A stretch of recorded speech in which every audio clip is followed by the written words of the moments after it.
Welcome to the Planning Your Summer Food Service Program, Evaluating and Selecting Sponsors and Sites Training for Summer Food Service Program, SFSP, hosted by the Oklahoma State Department of Education Child Nutrition Programs, referred to in this training as the state agency, SA.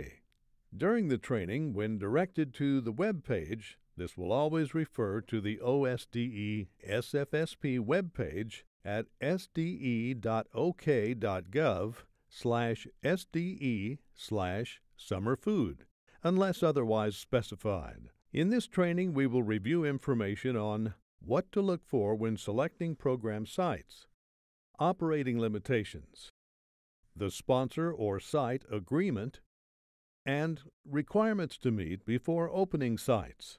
Confusion and waste result when two or more sponsors compete for the same sites or target children in the same geographical area. Since such an overlap in service conflicts with program objectives, the SA usually approves only one sponsor to serve an area.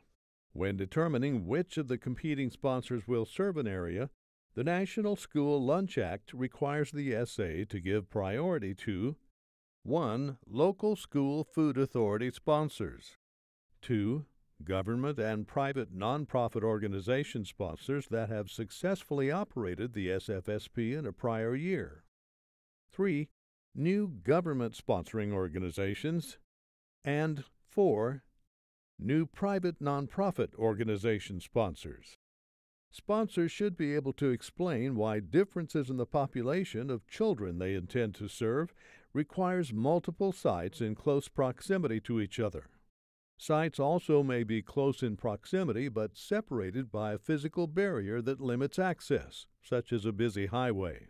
A sponsor must evaluate adequately the needs and resources of the area or areas it hopes to serve before making final plans for site operations. In particular, a sponsor should try to determine the type and size of the program that would best meet the needs of the community. As part of the inquiry into the community's needs, a sponsor may contact parks and recreation centers about their summer recreation programs, youth organizations including YMCAs, YWCAs, Boys and Girls Clubs, and Scout troops about their summer plans, the local food bank or pantry to ask about opportunities to partner in the community, minority referral sources and relevant minority organizations in the prospective site area, other groups and organizations in the area that may be planning to participate in the SFSP, local parent groups to determine the level of parental support, and local church or faith-based organizations about their summer programs. After sponsors have made these initial contacts in any area or areas they hope to serve, they will have an easier time evaluating different potential sites and deciding on the size of their operations. Sponsors will have to make 3 especially important decisions: how many sites they will sponsor during the summer, how many children they will serve at each site they sponsor, and at which sites they will serve meals to children, closely examining the circumstances if they plan to have several sites in the same neighborhood. Taking particular care in making these decisions before programs start may prevent problems later. Organizations may be approved to sponsor SFSP sites located in any state, regardless of whether the sponsor is physically located within the boundaries of the state where the proposed site is located. Sponsors not located within the state where a proposed site is located must take additional measures to ensure the SA is able to complete its monitoring duties. To better facilitate the SA's monitoring of multi-state sponsors, these sponsors must make requested materials available in the state where their proposed sites are located. The SA may approve only sites that are located within Oklahoma. Sponsors must enter into an agreement with the SFSP state agency for each state where its sites are located, regardless of where the sponsor itself is actually based. Therefore, when a sponsor is located in one state and operates SFSP sites in other states, the sponsor must enter an agreement with the administering agencies in each of the states where the sponsor has a site. Because sponsors must assume administrative and financial responsibility for total SFSP operations at all sites under their supervision, they must be certain that a site can offer a quality meal service before they decide to sponsor that site.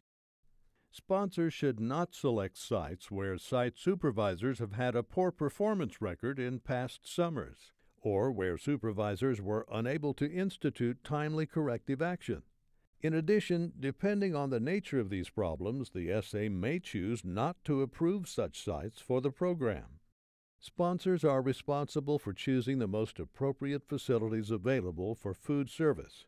If sponsors prefer on-site meal preparation, they should visit all sites to ensure that sites are properly equipped with the appropriate facilities and equipment for meal preparation and service for the anticipated number of children. Ensure that sites will be appropriately staffed both in quality and skill level to use available equipment to meet anticipated demands for meal preparation and service, and check that sites can meet state and local public health standards and have or can obtain any required health department certification. The sanitation or health inspector from the local health department can assist in complying with state and local rules and regulations. Because of the many variables at different sites, the kinds of equipment that will be needed will vary based on the number of children being served and the type of menu being prepared. If a sponsor plans to have the meals prepared or delivered by a food service management company, school food service, or a central kitchen, the food preparation, holding, and delivery capabilities should be checked. SFSP sponsors are required to enter an agreement with the state agency that their sites will maintain proper sanitation and health standards in conformance with all applicable state and local laws and regulations. 7 CFR 225.6 E9. Some SFSP facilities may not be required to meet all state and local health and safety requirements. For example, those that do not prepare food on site. However, a SFSP sponsor may not be declared exempt from state and local health and safety requirements by the state agency. Only the state agency that enforces these requirements may exempt sponsors from documenting adherence to the full requirements. This exemption should be documented in writing by that relevant state agency. Regardless of an exemption, there must be some level of health and safety standards in place to ensure adequate facilities are available to prepare and store meals. Traditionally, SFSP sites are located in schools, playgrounds, parks, faith-based organizations, community buildings, or similar places. Mobile feeding may provide the flexibility sponsors need to reach children who do not have access to such traditional sites. In rural areas where children may live in isolated locations, access to meal service sites operated by schools, parks, and recreation departments and private nonprofit organizations is often limited. In urban areas, violence and traffic safety concerns are examples of issues that may limit viable options for site locations. In mobile feeding, the sponsor delivers meals to an area using a route with a series of stops at approved sites in the community.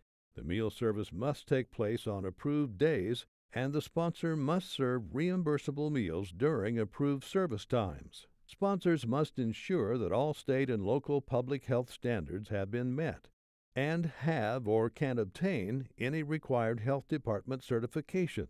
In addition, sponsor staff of the mobile site must serve meals, clean up after meals, ensure safe and sanitary conditions, ensure the safety of food and comply with local health and safety standards, account for all meals, ensure that children eat all meals on site, ensure meals offered meet meal pattern requirements, and take accurate meal counts at point of service. Concerns for the physical health and safety of the children, lack of comfortable feeding areas, and consideration of extreme weather conditions must be addressed by the SA when a site is being approved. Although all SFP sites are not required to have an alternative temperature-controlled site, sponsors should have a contingency plan for dealing with extreme weather conditions, such as thunderstorms and excessive heat. For outdoor sites, this plan could include discontinuing meal service when weather conditions make being outside unsafe for children. Alternatively, for extremely hot days, sponsors can identify a shady spot, erect a tent, or make arrangements with a housing community to use an air-conditioned lobby or community room. USDA has extended the 2014 demonstration project to summers 2015 and 2016. Under the demonstration project, SFSP and Seamless Summer Option SSO of the NLSP sponsors operating approved outdoor meal sites without temperature-controlled alternative sites. They may operate as non-congregate sites on days when the area is experiencing excessive heat.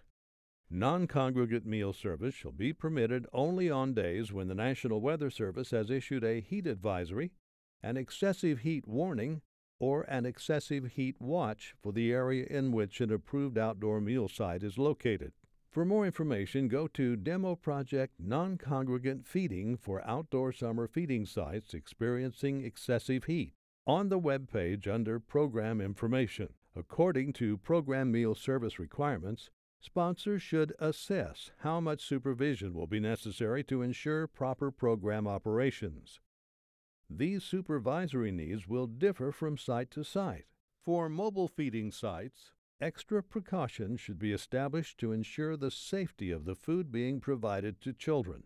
Proper holding temperatures must be maintained along the entire meal delivery route, and state and local health and safety standards must be met. In addition, sponsors have to decide how many sites to administer.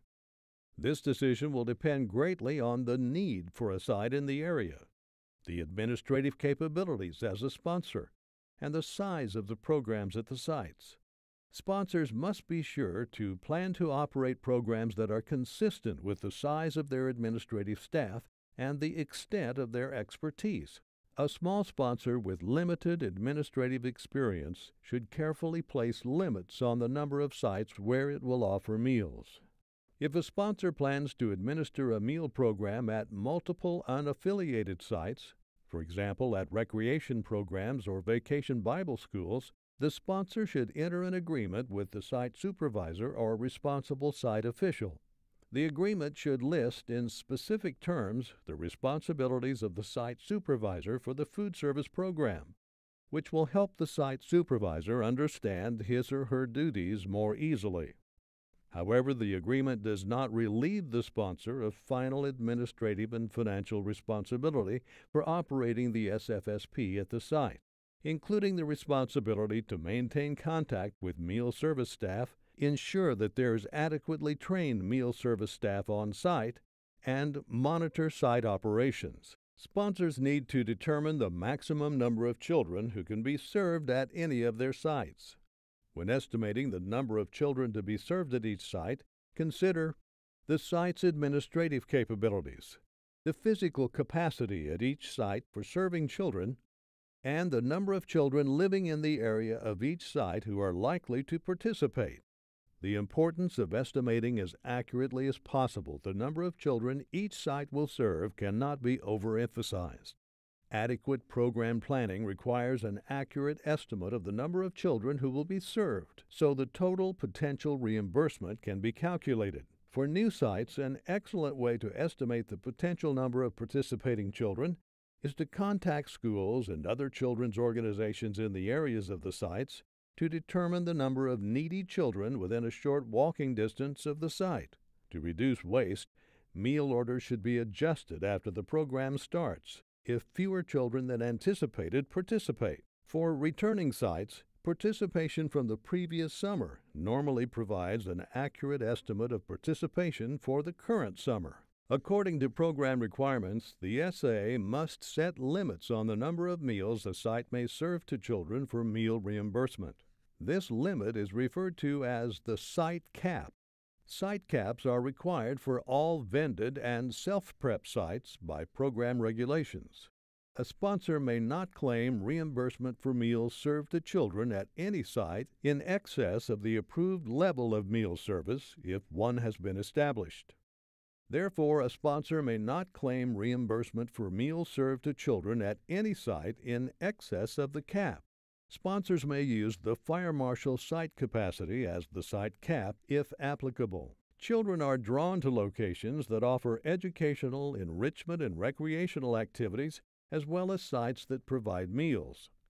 Therefore, we strongly encourage sponsors to select sites or plan programs that offer such organized activities.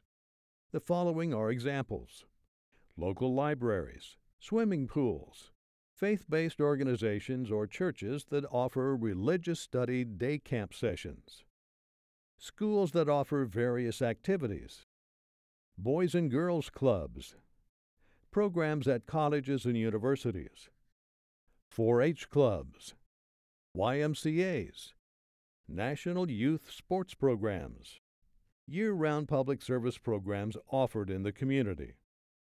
In addition, sponsors should determine whether there are any year-round public service programs in the community that might serve as sites. These sites usually have facilities that can be used for the meal service and have a permanent staff. Although it is not encouraged, SFSP sites may charge a fee to participate in the activity portion of their programs. However, the fees must be reasonable and not restrict access for low-income children. Also, access to the meal service at open sites must always be free. Once sites are identified, sponsors should ensure that area families are made aware of site locations and the availability of meals. Sponsors are encouraged to make use of FNS resources, including the Summer Meals Toolkit. This toolkit is designed for individuals and organizations interested in serving as summer meal champions in their communities at any level of program administration. The toolkit is web-based and includes 7 mini toolkits targeting specific audiences and topics. A link to the Summer Meals Toolkit can be found on the webpage under Resources. When sponsors have chosen their prospective sites, they must notify the health department in writing of all prospective site locations and arrange for prompt and regular trash removal. Sponsors must submit a copy of the letter notifying the local health department of their intention to provide a food service at specific times at planned sites.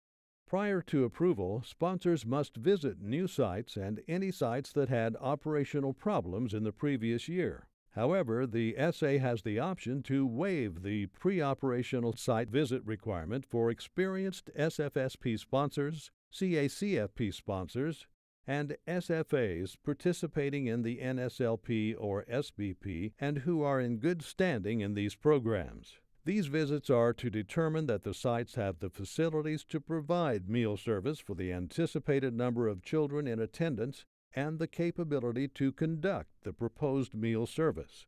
Sponsors should note the date of the pre-operational visit to each site and the name of the person who visited each site.